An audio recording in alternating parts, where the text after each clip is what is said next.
Alright, so I just launched my live stream countdown, so I'll let you know. Well, I'm not going to do the full 15-minute countdown, so I'll let you know when we're close. So have you gotten your stuff back yet or no?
Hey there, Jordan Sheridan, live, Sunday, June 28th. A little bit impromptu live stream. I didn't think I'd be going live, but things change, and I wanted to talk to this gentleman because, as I've seen for years, starting in Ferguson, Standing Rock, obviously. BLM protests that we've been seeing, the police often invent reasons to arrest protesters, as we're seeing. And I've been getting messages from around the country from folks talking about, oh, you should cover my police department. They're the worst. It's always they're the worst until you find the police department that's actually worse than that. So before I get to this interview, a couple housekeeping notes. Make sure you smash that like button. The more people that press the like button under this live stream, the more people that will see this very live stream. We're at 115 live. So we got 72 of you have pressed the like button. Press that like button. Super chats are open. We'll try to make sure I read all of them. The GoFundMe is alive and well. We are at 110,156. As always, we don't have $110,000. We've spent quite a lot of it on reporting in the field. But we're now under $10,000 to go to hit our ultimate goal of $120,000. Jen and I are actively working on trying to figure out our next trip in terms of in the field reporting. It's kind of hard to figure out your next trip with coronavirus cases increasing pretty much all over the country, which I'm sure we'll talk about with our guest. Let me bring on Taylor. Don't say anything, Taylor, before I make sure your audio is working. Hold on. Audio. Okay. Testing. Taylor, can you say a few things? Yep. How you doing? Keep talking. How's it going, Jordan? I'm doing great today. Okay. I think it's working. Yeah, the audience will tell us if it's not. But okay. This is Taylor Raymond Crane out of Fort Wayne, Indiana. And I've covered Indiana quite extensively the last few years. I was in East Chicago covering the lead contamination story there that never got its due.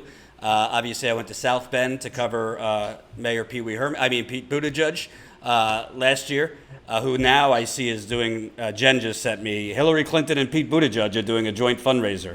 So that's exciting. But I wanted to talk to you before we get to your arrest. Can you kind of give us a background? Fort Wayne, Indiana, about 80 miles from Indianapolis. Indiana has, quite an extensive history, I would say, in terms of racism, white supremacy, that kind of thing. And so obviously it would be an area where there'd be protests. There have been police killings of unarmed black men. So talk to me about the history of Fort Wayne before you get to what happened with you and your arrest. Well, I mean, the history of Fort Wayne with our criminal justice system here in Fort Wayne, we get touted a lot about having the most state-of-the-art criminal justice system in the nation, and our elected officials and like our prosecuting attorney and our sheriff, even our judges, they all work in cahoots with each other, and they play dirty tricks all the time, and a lot of the time they'll just try to throw charges at people and see what will stick, and we're dealing with a lot of that right now here in Fort Wayne. I've heard of over 130 to even 150 cases of where people are just having charges thrown at them for no reason, just so that they can see if they can get something to stick. Fort Wayne's a very progressive but yet conservative city. Certain parts of the city are extremely conservative. The neighborhood that I live in is extremely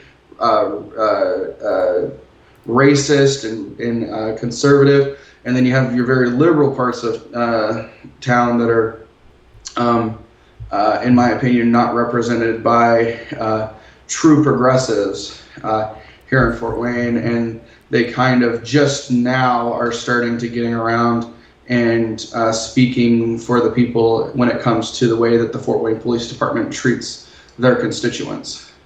So talk to me about the protests. Obviously in each city protests have been supporting the overall cause of Black Lives Matter, but certain cities have been protesting specifically for black men who have been killed in their neighborhoods. So the protests that have been going on in Fort Wayne, you've been one of the active people there. Have they been overall protesting on, for the overall message, or are there specific black men who have been killed by Fort Wayne police that has been kind of sparking people to get out there? I have not heard much about specific black men that have gotten killed. There has been some murmurs of stuff like that happening. A lot of the something like that, in my honest opinion, would kind of not really make the media. Wouldn't really make any waves. It would make waves in the community. But again, I live in a really racist community, and honestly, if those things had happened, I might not even hear about it. Okay. To be honest. But yeah, this is there's a lot of division. There's so many different groups and organizations that are part of these protests. There's been a lot of division since that first day. And our mayor wants to have unity. Well, the only unity that I need to see is that the division in these Black Lives Matters protests, they need to unify instead of arguing with each other, so that we can fight for our rights. So talk to me about what happened with you, because a couple days ago you're protesting. How many people were there, and what happened next? Okay, so actually I was protesting from the 29th to the 31st, and I didn't protest for about another 2 weeks.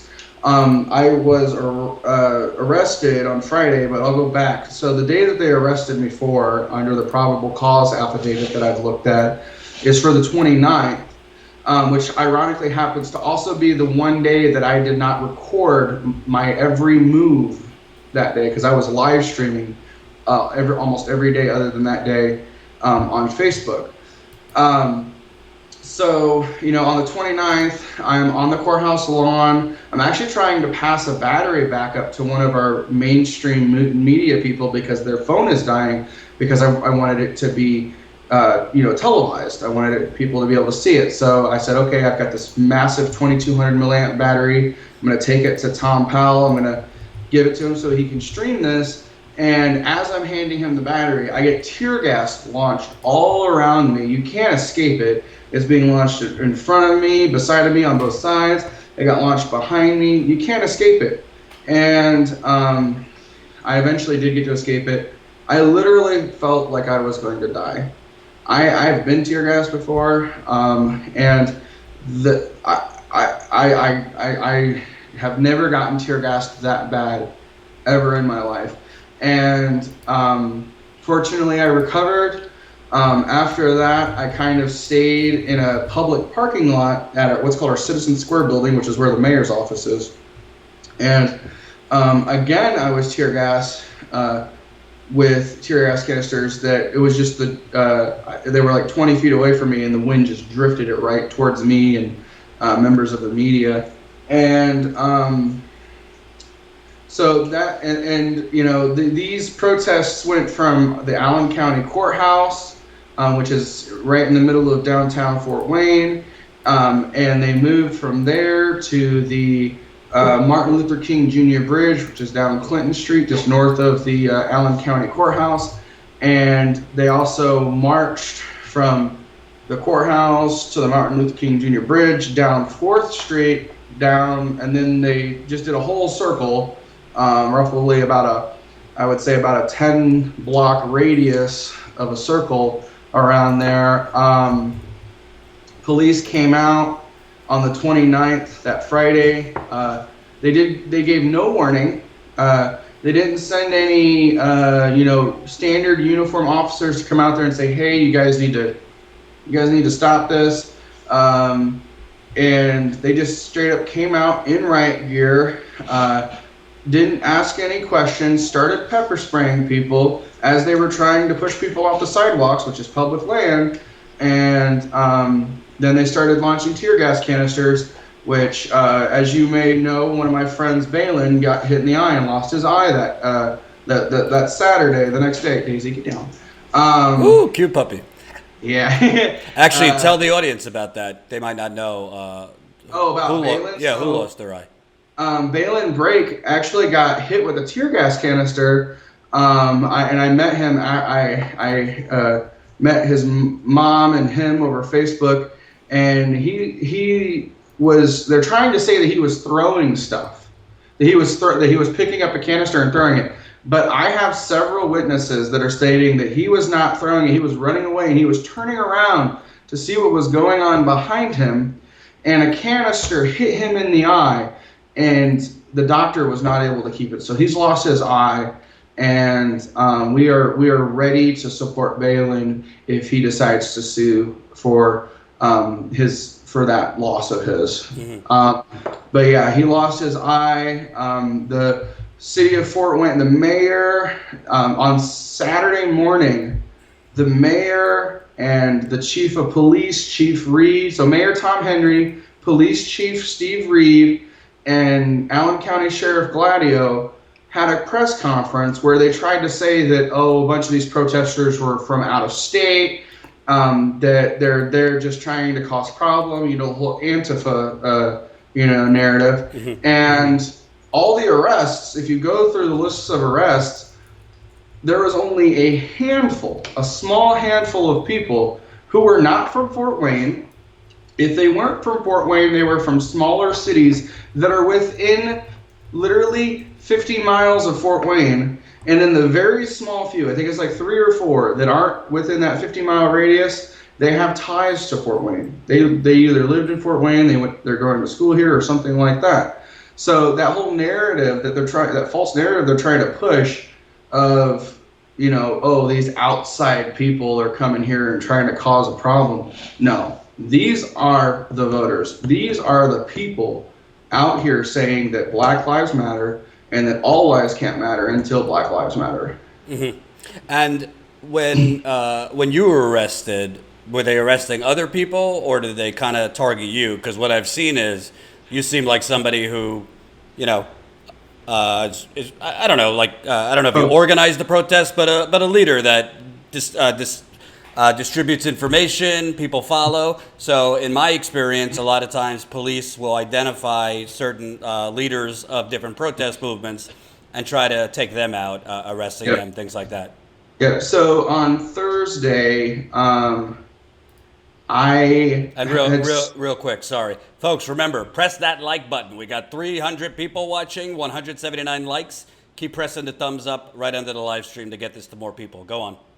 Okay, so on Thursday, I had confirmed the address of our prosecuting attorney, Karen Richards.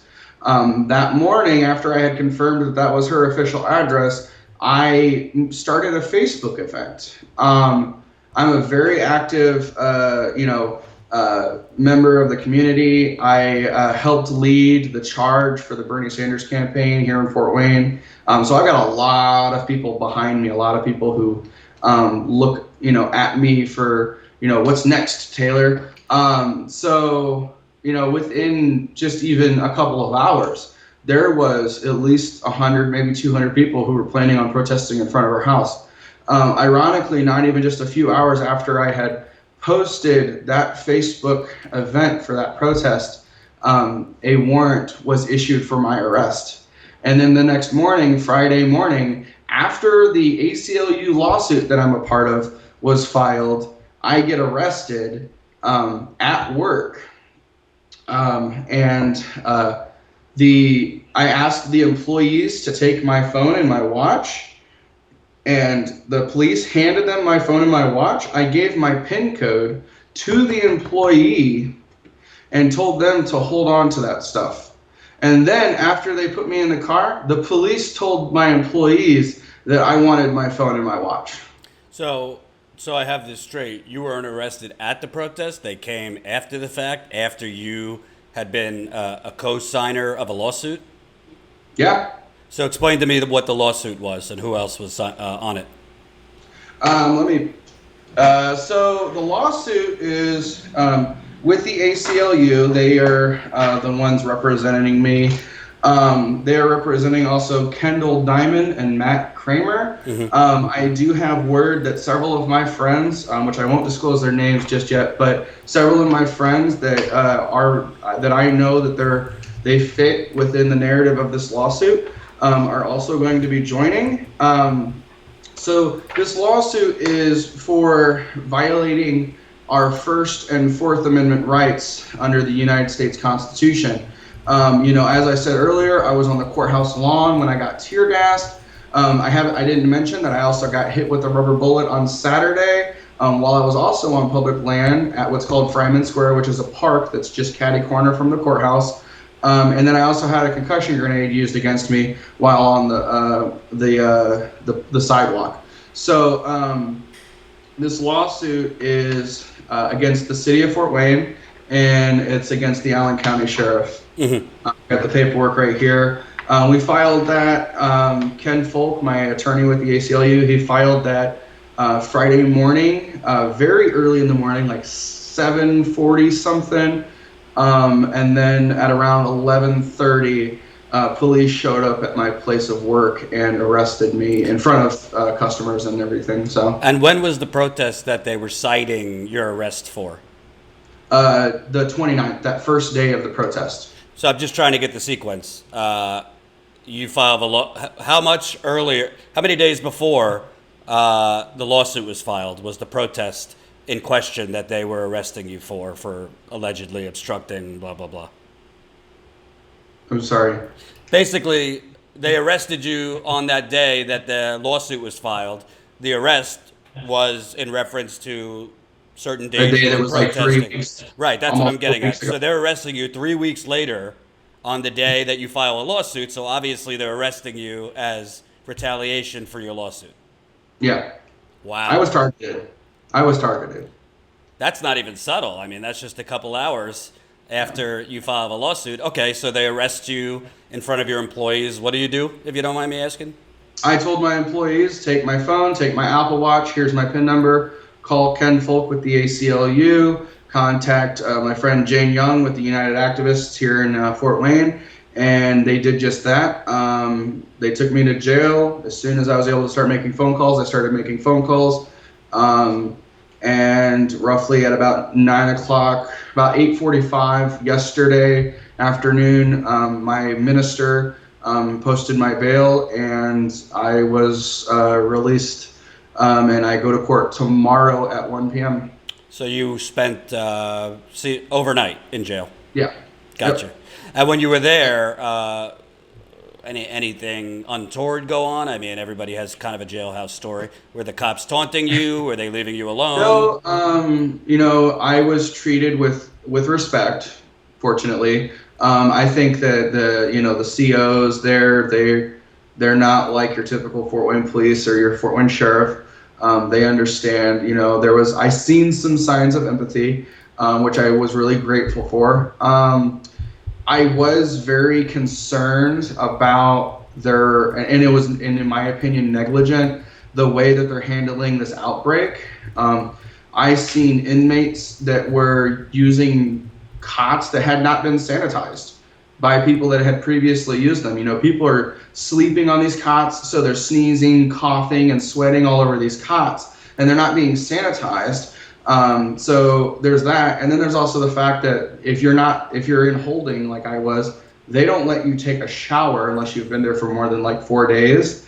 And I think I only seen 2 COs, confinement officers, out of maybe 3 or 4 dozen that I seen the whole time there wearing face masks. And only 2. And I assume they didn't check your temperature for a temperature. They did check our temperature in the morning, and they checked my temperature before I was brought in. Okay, got you. So. And the other 2, I think it was 2 men that were part of your lawsuit, were they also arrested?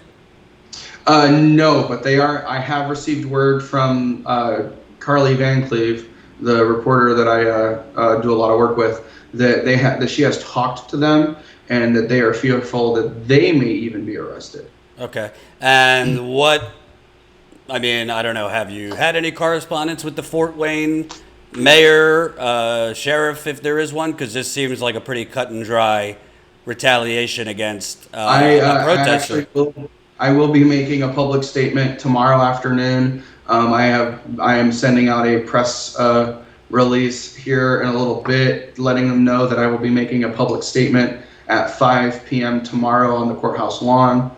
I expect. I already expect a couple of mainstream reporters to be there. Anybody is welcome to attend to witness it. I will be making statements directed at the mayor, at the prosecuting attorney, and at the judges, and I will be making announcements as far as updates to the ACLU case. If there are any, there's some stuff that I know that's in the works that hasn't been finished. So if those are finished in the morning, I will release those updates at the press conference tomorrow. And as far as my personal criminal case, I am in the process of getting a personal attorney for those cases. I have been raising the money. Fortunately, I've been able to raise about $2,600 for that case. And I intend to take this case to the highest court I can if I have to. I'm going to battle this case tooth and nail. And when I win, I will also be potentially going after the prosecuting attorney or the judges for malicious prosecution. Mm-hmm. And can you kind of give the audience a little understanding? Because, behind all of this is not just racism, but corruption. So at the beginning of this interview, you kind of talked about Fort Wayne, and they were all kind of on the dole together and all this. Can you kind of talk about, like, it's not like, it doesn't seem to me possible that 3 weeks after the protest, all right, you sue, and then they come to your office without the mayor knowing about this, the higher-ups knowing about this. So it just seems like a pretty brazen attempt to silence dissent and intimidate protesters. Yeah, the thing is, our prosecuting attorney and our sheriff are, Republicans, hardcore conservatives. I live in the middle of Trump country, so we're dealing with that. Who, by the way, just tweeted out today or retweeted some senior citizens at the Villages saying "white power," and then quickly deleted it after getting criticism. So, just an update on Trump. Yeah. So, and then we've got our judges, which are supposed to be nonpartisan, but they're clearly Republicans. Our Republican, the city of Fort Wayne in itself as a city is in its eyes progressive. But as far as Allen County as a whole, it's a very deep red county, and it is intolerable sometimes.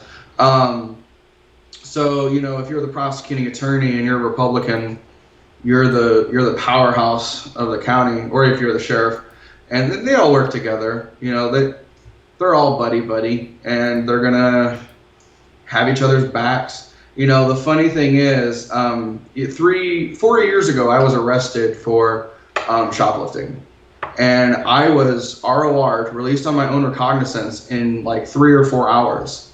But these protesters who are, by the way, shoplifting is a Class A misdemeanor. So Class A is just below being a felony. Well, me and the other protesters are being charged with Class C misdemeanors, and we're being given no bond initially. So they're forcing us to have to stay in the jails when, 4 years ago when I had a Class A misdemeanor, I was ROR'd in like 4 hours. Mm-hmm. But now Frances Gall, the head judge here in Allen County, she's like, no bond, because white power, in my opinion. That's what I think she's going at. Mm. And it's interesting because even in conservative areas, we are seeing, I would say, not everywhere, but Mississippi talking about changing its flag, which has Confederate imagery. There's been other right-wing areas that even Republicans seem to be out with protesters. So it almost seems like these areas, like you're saying Fort Wayne is progressive, but the county is not. or not progressive, but not crazy right wing. But it seems like even some more conservative areas are, I guess, being more sympathetic than they were 5 years ago to Black Lives Matter. Yet the police, the mayors, are just trying to squash this dissent with all they can. Yeah.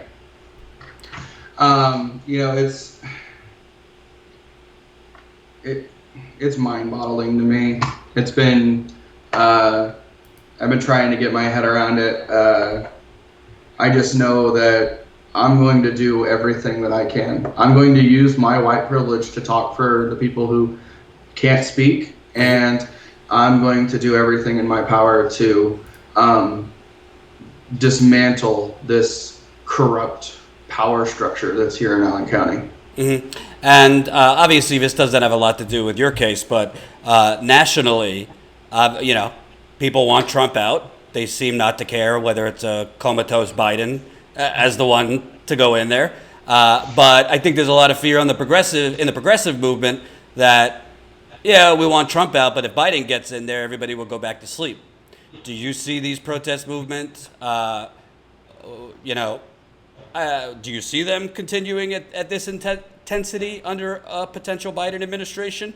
And if so, do you think a Biden administration has the teeth to do any real reform? Because as I see it, he's talking about giving more money to police under the guise of community policing, which to me is just a bullshit term. He won't legalize marijuana. And I just read a piece the other day that his campaign is, vehemently opposed to the, quote, Twitter left, which a lot of the protesters out there would be classified as the Twitter left. Yeah. To answer your question, hold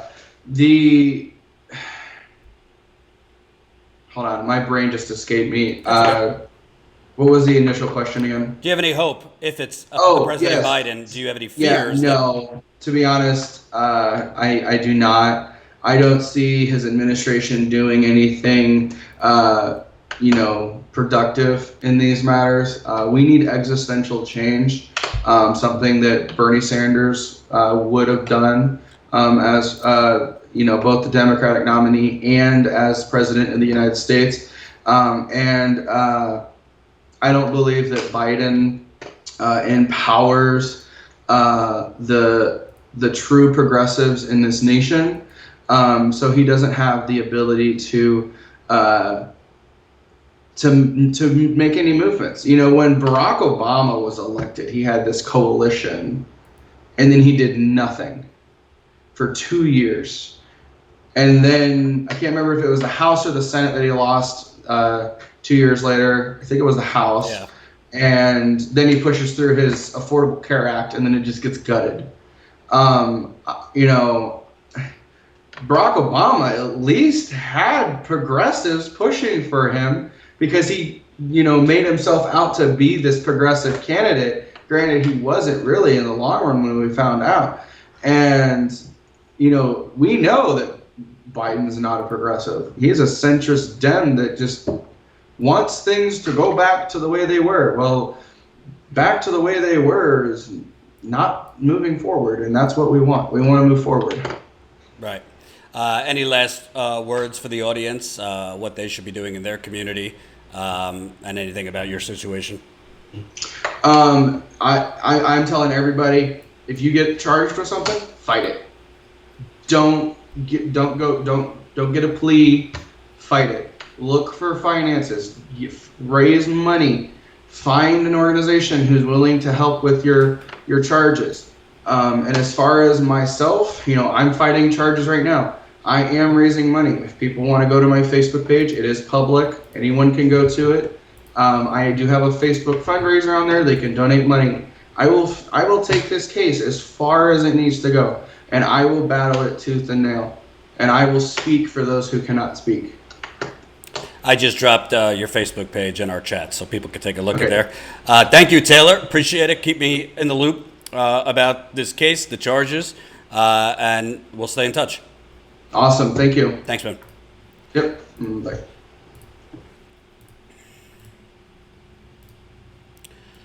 So that was Taylor out of Fort Wayne, Indiana, and he is not the first, and he will not be the last. People getting arrested, protesting. The cops tend to target people that they view as organizers of protest movements. They did that a hell of a lot in Ferguson, St. Louis, Standing Rock. Let's not forget Red Fawn, who is in prison. She was viewed by police there, the oil police, as I like to call them, in Standing Rock as one of the protest organizers. And they essentially, with clearly no video evidence, claimed that she shot at police, and she's spending 10 years in prison up there in North Dakota. So going to try and, tell you stories. Obviously, he was a white dude. There's plenty of black people being arrested, too. So going to try to tell you stories of what I view as injustice. Obviously, you don't arrest somebody 3 weeks after a protest, hours after they file a lawsuit with the ACLU, if it's not retaliation. So a clear story of the police in this country just basically acting as vigilantes and trying to quell dissent. So obviously we need to expose things like that. We got 363 people watching right now, so please smash that like button. Did I miss any? If I missed your super chat, I apologize. For some reason, I can't get them back. But thank you for those who who left a super chat. If you did and I missed it, just write your comment and I'll read it. Tell me if you left a super chat. Thank you very much. Gene, $50 in our GoFundMe. Appreciate it. So we're now less than $800 to hit $111,000, and less than $10,000, less than $10,000 total to hit our ultimate goal. There's another story I'd like to discuss. My girlfriend's not gonna be happy with me because she disagrees. No, if you disagree, then you need to stand with your position. But a little detour here. Russiagate, just when you think it's dead, it's revived and worse than ever. Now, to be clear, I am not on the Russian payroll. I don't think Vladimir Putin is a good guy. And frankly, Russia is obviously not a friend of the United Corporations of America. However, I tend to, by the way, yes, we have an increase in trolls in the chat. I welcome the trolls. If you're a white supremacist troll, if you go too far, we're going to get rid of you. And you could say you're raining on free speech, but I really don't care about your free speech. So if we have more trolls and they're saying racist, misogynist, sexist things, we're going to get rid of you. Sorry, as best as we can. Obviously, as the channel gets bigger, the chat will go quicker and we can't catch everybody. Jen did a video the other day on that despicable guy who made the joke on George Floyd, whatever he is. I don't know which group he's part of, but boy, that got shared around white supremacy pages and they came at us and Jen. But whatever, we're always going to speak the truth, whether the trolls like it or not. So a story comes out. It just so happens to come out as the Taliban and Afghan government are negotiating, trying to end this war, 20-year war. Just coincidental that this comes out then. But the New York Times reports Russia secretly offered Afghan militants bounties to kill U.S. troops. Intelligence says. Oh, intelligence says. That's never steered us wrong. The Trump administration has been deliberating for months about what to do about a stunning intelligence assessment. American intelligence officials have concluded that a Russian military intelligence unit secretly offered bounties to Taliban-linked militants for killing coalition forces in Afghanistan, including targeting American troops amid the peace talks to end the long-running war there, according to officials briefed on the matter. Oh, okay. These officials briefed on the matter. Did they provide any evidence of this? Do they have surveillance of conversations?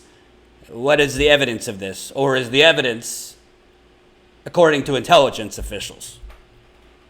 The United States concluded months ago that the Russian unit, which has been linked to assassination attempts and other covert operations in Europe intended to destabilize the West or take revenge on turncoats, had covertly offered rewards for successful attacks last year. So I don't need to read you the rest. I think you get it. So, I don't know. Call me cynical. Call me a cynical Susie. But as a journalist, my first thought is to ask some basic questions. A, why exactly would the Taliban need incentive to try and kill American soldiers that are occupying Afghanistan? Yes, occupying Afghanistan. I think we're a little past the date of going after Osama bin Laden and Al-Qaeda. We're there 20 years. So why exactly would the Taliban need additional incentive or bounties? They're fighting a forever war. That's number one. Number two, have we not learned anything? I mean, I know the media hasn't learned anything because MSNBC in particular, once the Mueller report turned out to be a dud, their ratings, especially Rachel Maddow's ratings, went down the crapper. You know, once all those suburban wine moms and Chardonnay dads, or maybe I have it reversed, I don't know. Once their Cold War espionage thriller was off, they went back to watching something else because MSNBC's ratings tanked. So MSNBC, any revival of Russiagate is in their best interest. But I just want to know, as the American people, do we at all ask for evidence anymore of anything? Or is it just intelligence officials say?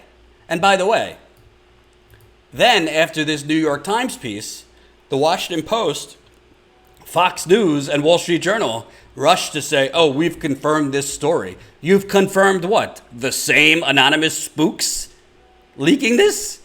You haven't confirmed anything. You've just confirmed that certain intelligence officials are telling you something. I'd like to know, what is the evidence they're providing? Because it's completely possible this is true.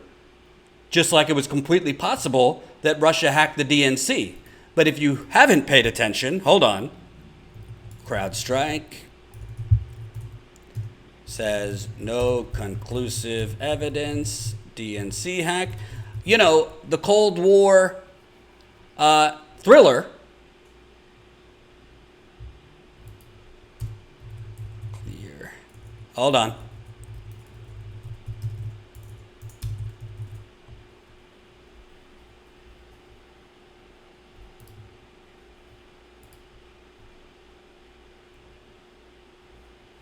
I'm trying to find Aaron's article. Aaron Mate, Real Clear Investigates.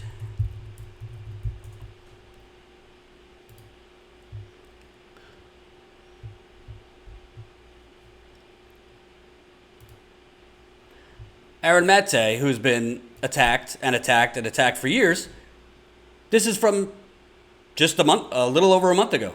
CrowdStrike, which the original espionage thriller that the DNC hacked, Russia hacked the DNC. Oh, that the New York Times and the Washington Post and all of them breathlessly repeated because, quote, intelligence officials said so. CrowdStrike, the private cybersecurity firm that first accused Russia of hacking Democratic Party emails and served as a critical source for UN intelligence officials, acknowledged to Congress more than 2 years ago that it had no concrete evidence that Russia hackers stole emails from the DNC server. Shock. CrowdStrike's president, Sean Henry's admission under oath in a recently declassified December 2017 interview before the House Intelligence Committee raises new questions about whether Special Counsel Robert Mueller, intelligence officials, and Democrats misled the public. The allegation that Russia stole Democratic Party emails from Hillary Clinton, John Podesta, and others, and then passed them to WikiLeaks helped trigger the FBI's probe into now debunked claims of a conspiracy between the Trump campaign and Russia to steal the 2016 election.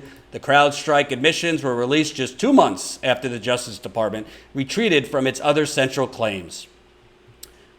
Henry reiterated his claim on multiple occasions. There are times when we could see data exfiltrated and we could say conclusively, but in this case, it appears it was set up to be exfiltrated, but we just don't have the evidence that says it actually left.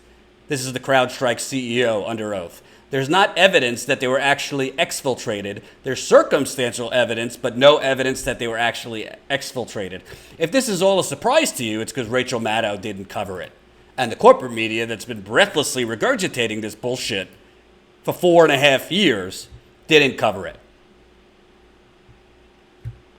So this is the same corporate media that breathlessly regurgitated Russia hacked Vermont's electrical grid, that Russia, using microwaves, attacked American diplomats in Cuba. You remember that one? That was not true. Al Waski, $5 in honor of factual face-to-face reporting. Appreciate it, Al. Keep the super chats coming. And keep that GoFundMe coming. We're live on Sunday when everybody else is at the beach. Well, not at the beach because there's a pandemic, but you get the point. Gene, $50. Kathy, $50 in the GoFundMe. Woohoo! We are now. I'm not great at math, but I believe that would be $744, $744 away. By the way, you could sign up as a member to Status Quo for as low as $5 a month. That's how we grow for the long term. So again, is it possible that Russia put out bounties for the Taliban to kill American soldiers? Yeah, but I kind of find it highly suspicious that this article is coming out at a time when, as Ben Norton points out, it's not a coincidence that these dubious Western intelligence agency claims about Russia came just days after a breakthrough in peace talks between Afghanistan and the Taliban. Afghanistan's geostrategic location and trillions worth of minerals, not to mention its poppy, is too important. The great game drags on. So why is it, if intelligence has known about this since, I think, March? Why is it, if they've known for months, that they're deciding to leak it now while Afghanistan and the Taliban are advancing in peace talks over a 20-year war? It just seems highly, highly, highly suspicious. And, just look at the talk among reporters. If it is true, underline the word if, that they are paying surrogates to kill Americans, this is one of the most serious matters I think that has arisen in the Trump administration. This is from John Bolton. Now, it's very rare circumstances that I would quote John Bolton in the affirmative. But what I don't understand, and by the way, Bolton isn't the first one to talk like this. Other media outlets have reported it the same way. If this is true, well, if you don't know if it's true, why are you reporting it? I don't care if it makes Trump look terrible or not. Trump is looking terrible as it is. If the election were held today, it would be a landslide for Biden. You might not like that, but that's just the reality. The reality is Trump, unless something radically changes, or he radically changes his tone, tenor, moves far to the left, because as we've been talking about here, we are in a silent Great Depression. Biden's going to win. That's just the facts. We have to live in reality. But why is this even being breathlessly reported on the Sunday shows and elsewhere under the guise of if this is true? Well, why does the media not have a higher standard where if intelligence, for example, here's a great example, okay? I'm not going to go into full detail, but you remember Status Quo with Vice broke a pretty big story a couple months ago. We found out that the governor of Michigan, Rick Snyder, who, by the way, was deposed for the first time Thursday and Friday in a civil lawsuit. Finally, he was made to, under oath, answer questions after 5 years of abstaining from that and avoiding that. We found out that he was warned over a year before the Flint water switch about the dangers of using the Flint water. We found out that he found out about the deadly Legionella outbreak in Flint in October 2014. That would be 16 months earlier than he told Congress. Why am I telling you this? Did Jen and I, who broke this story, did we just like hear this from a couple people and say, okay, we heard it from 4 people, so it's true? Which, by the way, most media reports are based on just hearing something from a couple people and breathlessly reporting it. I give you none other. Bernie Sanders told Elizabeth Warren women can't win the presidency. Why?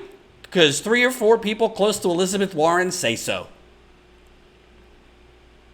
No, Jen and I, without going into detail, we had more indication and more evidence than just people telling us something. So what are the multiple ways of learning something? Auditory, through the ears, listening, and visually. So you could be told things and you could be shown things, right? So I don't know. Call me cynical, call me naive, but I don't like to just breathlessly report espionage thrillers that nuclear power Russia paying off terrorist organization the Taliban to put bounties on American soldiers' heads without like more than just a couple spooks saying so. I'd like some evidence. You have intercepted calls, surveillance, meetings between Taliban and Russian operatives. Too much to ask? And by the way, I got no love for Russia. It's totally possible that Vladimir Putin, a KGB agent, would do that. Totally possible. I just think, when does the madness end? When do we demand more from our corporate media? I think Rachel Maddow came on special last night to do a whole special on this. Again, all of these people were disproven. All of these people were discredited when it comes to the DNC hack. Again, nobody ever asked the question.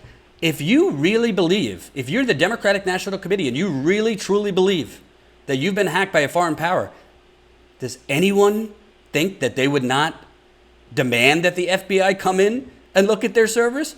The DNC, never. They actually refused the FBI. And this was the FBI under Obama, not Trump. They refused the FBI to go look at their servers. We had the talking points. Well, 17 agencies confirmed this.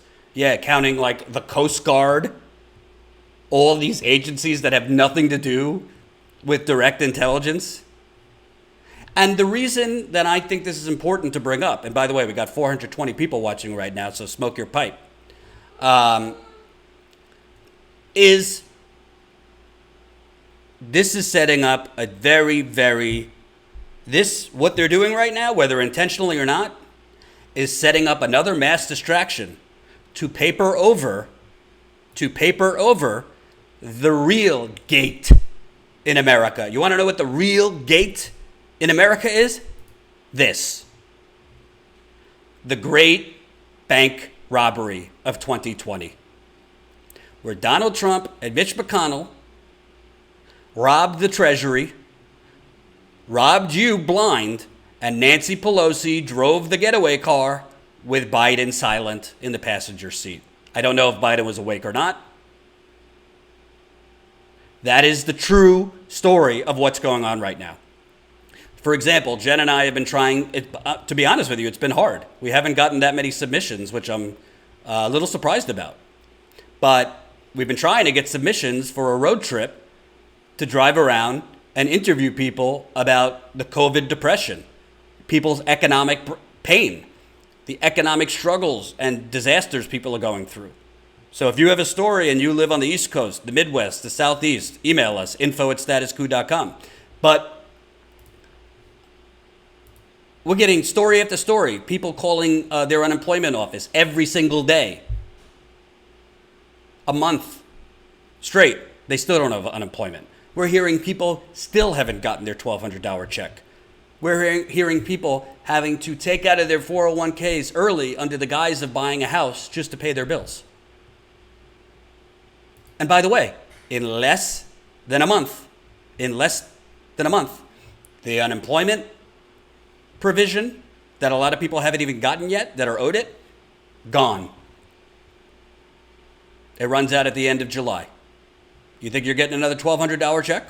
I don't think so. And again, unless Trump does what I thought he was going to do, which is sprint to the left, move further to the left than Biden, which isn't hard. Take Bernie, Rashida Tlaib, and others' idea, pump $2,000 a month into people's pockets as universal basic income right now, and pretend it was his idea. But it doesn't look like Trump is going to do that. But right now, this whole Russia thing, and again, I just want to be clear, I'm not saying it's not possible that this is true. I have no dog in the game. Vladimir Putin's a detestable person. All you got to do is do a little research. But as a journalist, you're supposed to demand evidence. Now, sometimes as a journalist, in good faith, you report something thinking you have the evidence, thinking it's true, trusting your sources, and you get burnt. But that's good faith, honest journalism where you sometimes get something wrong and you just got to admit it and move on. I've gotten things wrong in the past. You correct it and you move on. But that's different from just like reporting as a front page story in the New York Times. Russia is bounty hunting U.S. soldiers, intelligence says. And yes, subscribe to this channel, please. Thank you, Carl Knight, $20 in the super chat. Love you, Carl. You're a champion. It's just, it's ridiculous. And all of this is going to be used as a campaign tool for Biden. Again, no evidence. It's going to be used as a distraction tool. So the media and nobody else focuses on the growing lines waiting for unemployment, the growing lines waiting for food. I didn't even mention that rent and eviction moratoriums are ending in some places or starting to get peeled back, so you might see an influx of more homeless people. But Russia.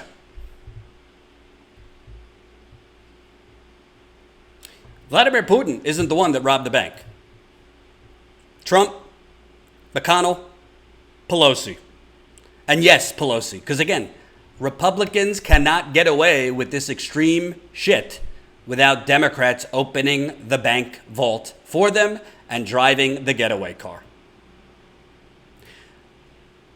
The media and the elites don't want us focusing on us, which is that Titanic sinking as the bourgeoisie drinks champagne on their yachts, safely social distanced away from the rest of us.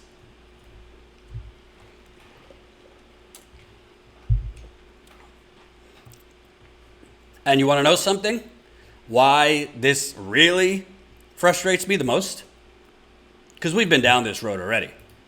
Let's consider for a second, and I said it this week, and I'm saying it right now. I don't count Donald Trump out for a second. Yes, the polls look bad, but I don't count him out for a second, particularly in these battleground states.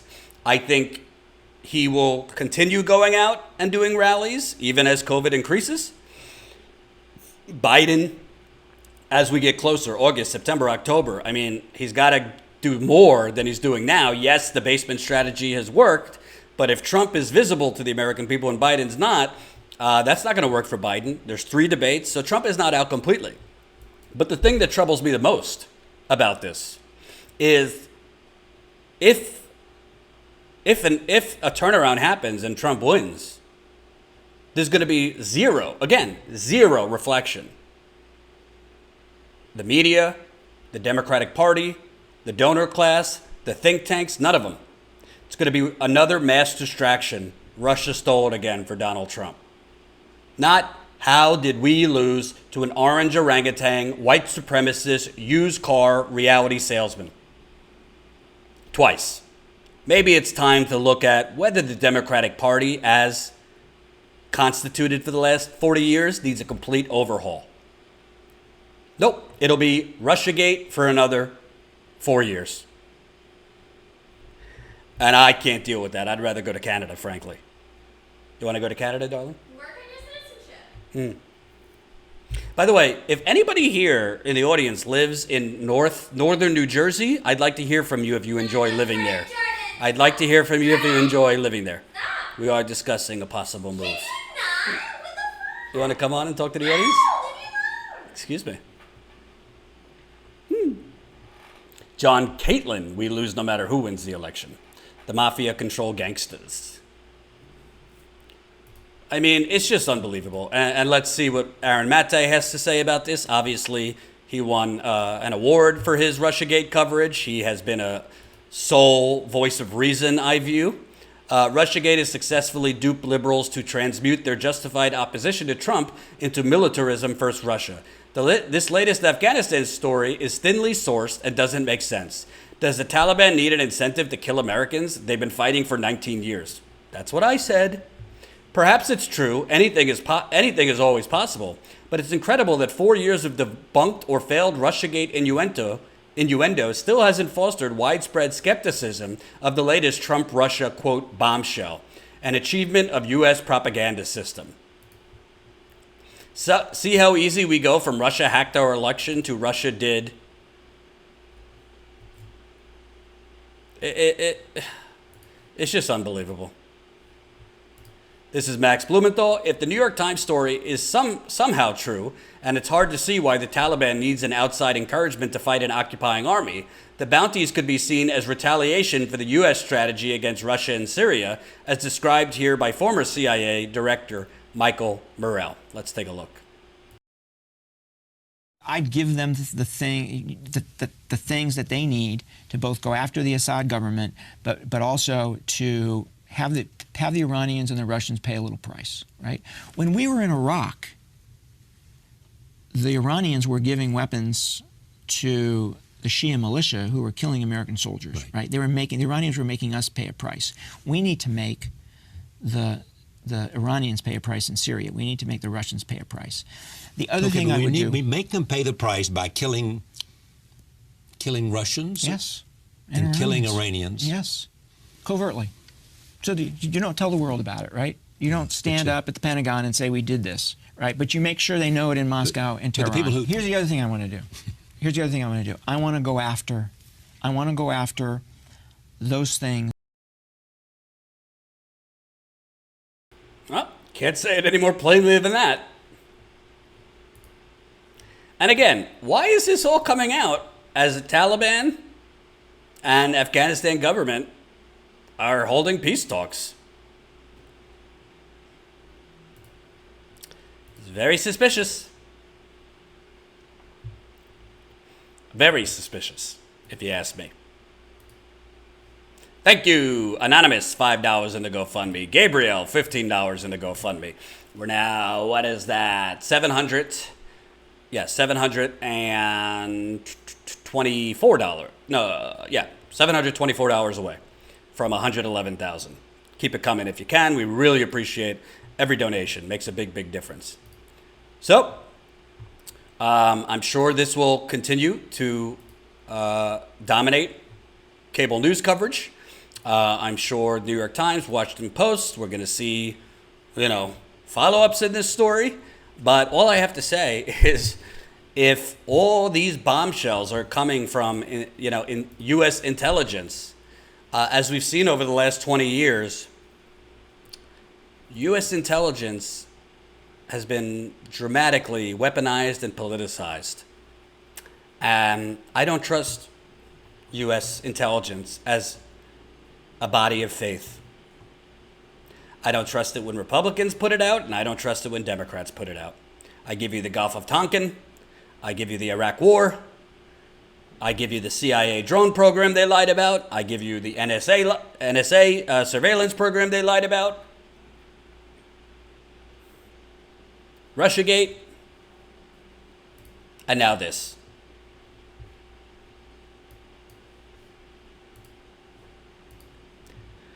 Thank you, Carl Knight. Another $20. It's always fun to hear Anat in the background. Love Anat. She's wonderful. Just a wonderful woman. Can I tell them about our day yesterday? Certain beverage? Fine. Yeah, Anat. Tell you, half a mojito. Dead to the world, this one. Half a mojito. Dead to the world. So... just keeping it real. So what do you guys think? Am I not taking this serious enough? Do you think this is true? Am I being naive? I'm happy to have egg on my face if it's true. How about you just provide a little evidence? Is that so difficult to ask for? A little evidence?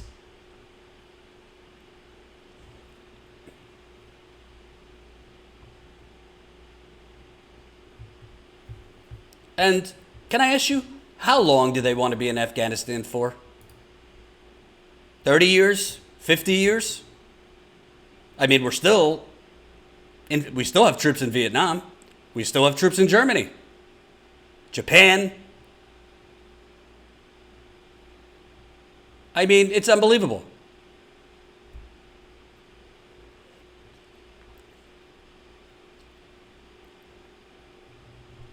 Unbelievable. Just trust the CIA.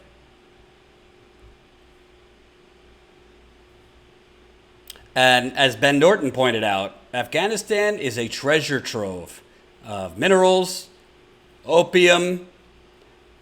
Its geostrategic location is important to the United States. What exactly is the United States even fighting the Taliban for in Afghanistan? And I'm not a believer, I don't like this talk. Cut the military budget by 10% to give money over here.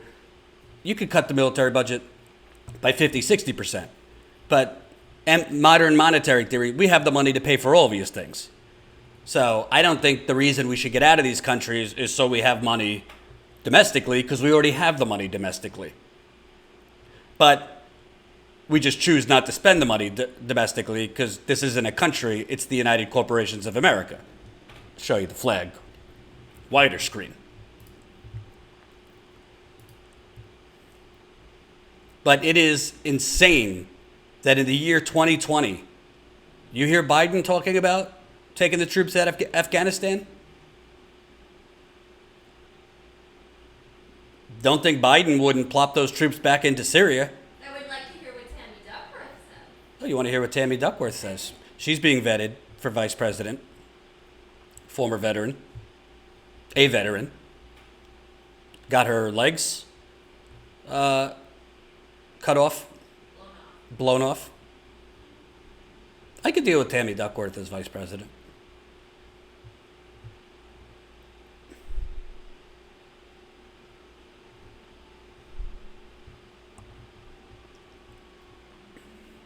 Great question, Jordan. How many years do we really need to be there is my question. Follow the corporate money. We should have been out of there, I think, 15 years ago. Al-Qaeda is not only in Afghanistan. Taliban and Al-Qaeda. Well, the guise of the war was going after Al-Qaeda. That was the stated goal.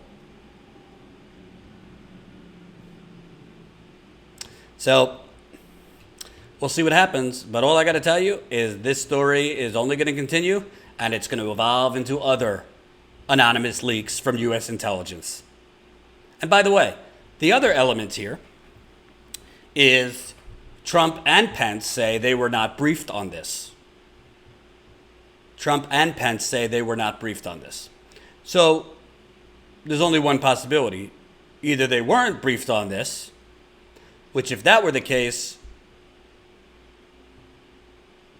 you have to start asking, is this part of an effort to overthrow the president? When you withhold information like that from the president of the United States, that's generally the makings of a coup.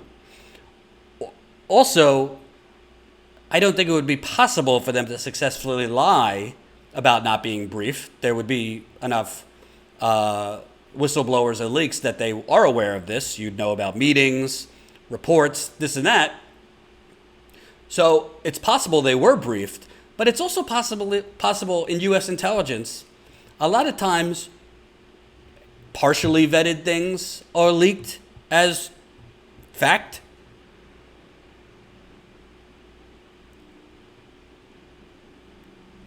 Rumors become fact. So I don't believe or not believe that Trump was informed about this. It's possible he was.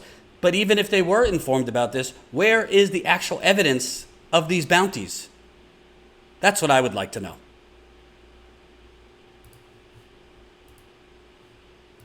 Saudi Arabia created the plot for 9/11, not Al-Qaeda, Kim says. Oh, by the way, when there's been more evidence about Saudi Arabia and 9/11, it's not covered widely in the mainstream media. I wonder why. Yes, Jordan is hereditarily Jewish, but is mostly New Yorker. I'll take that as not anti-Semitic, but thanks. That sounds anti-Semitic. I'm a Jew. In college, they did nickname me Dr. Dreidel No one. for my drunken raps. The anti-Semitism is off the hook on some of these forums, I'll tell you. So we'll see what happens. But again, I present to you the mass distraction. This is another mass distraction effort, and I will not be distracted. We're going to continue covering the COVID depression here, the economic theft that the government has enacted on you, the citizen, during a pandemic.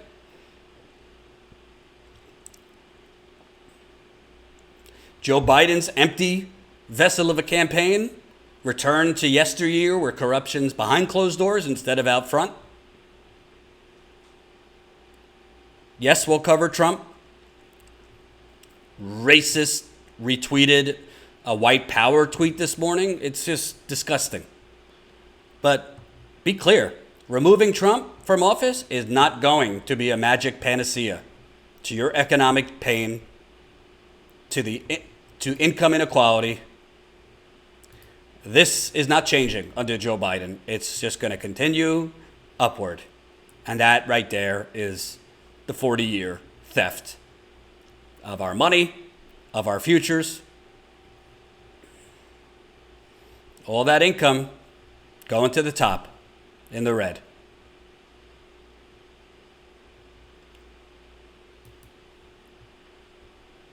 Let me read a couple comments before I go. Thank you, Chris Garrett, $5 for a satirical view on elections. Stream Jon Stewart's movie Irresistible and watch all the way through the credits, like MCU movies. Oh, is that out? I did want to see that. Is that Netflix? I don't know where that is. I'm watching Fargo right now. Old school show. Really good. Thank you for the super chat, Chris. Appreciate it. Have you shared Status Quo videos? Yes, share our videos. We really appreciate it. If you're new to the channel, please subscribe right under. We're finally growing again, which is nice. Biden will cater to his donors. All he's doing is fundraisers. And now, as I went live, I got a text that Hillary Clinton and Pete Buttigieg are doing a fundraiser for Biden.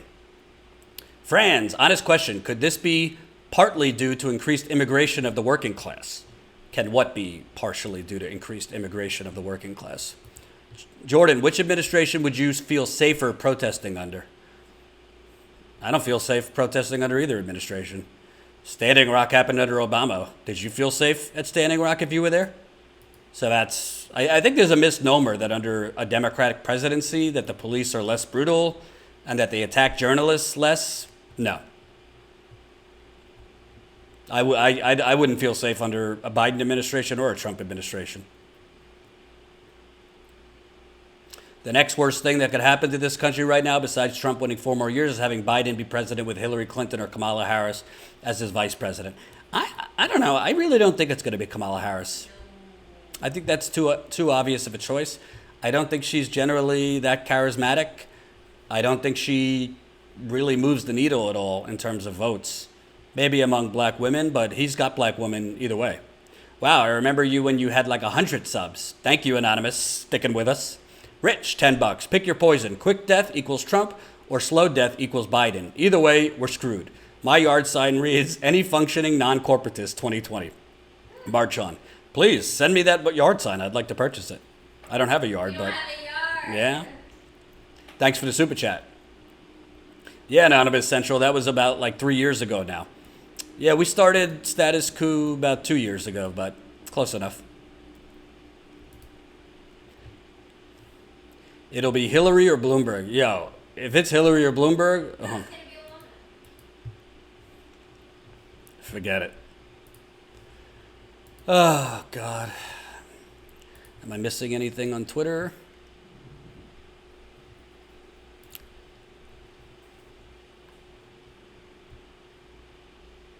Oh, new poll, 5% of Americans say they feel things in America today, generally speaking, are going very well. And that 5% is Joe Biden and Trump's donors. All right, folks, thanks for watching. I'm going to go take a bike ride. Keep it coming to the GoFundMe if you can. We'll be back tomorrow. Again, if you have a story and you're in this general area, please send us your story focusing on the COVID depression, economic despair, if you've had problems getting your unemployment, your $1,200 check, if your company is trying to force you to return to work, and you don't feel ready. Any story, if you were hanging off a cliff economically before the coronavirus and this has pushed you off that cliff, we want to know about it because we're trying to take a road trip as early as this week. Truth is, we just haven't gotten a lot of submissions yet, so maybe people don't feel safe doing interviews, whatever. We would obviously be wearing a mask if we come by you. We do it outside too. So if you are in the East Coast, Midwest, Southeast, definitely email us your story, info@statusquo.com. We'd love to do an interview with you. We are looking to leave this week, start our road trip. As of now, we haven't booked enough things to hit the road. So definitely send us your story. Definitely follow us on Twitter @statusquo. We're almost at 40,000 subscribers there. So we're growing there. And if you haven't subscribed here, subscribe to this channel. Enjoy the rest of your Sunday. Peace out.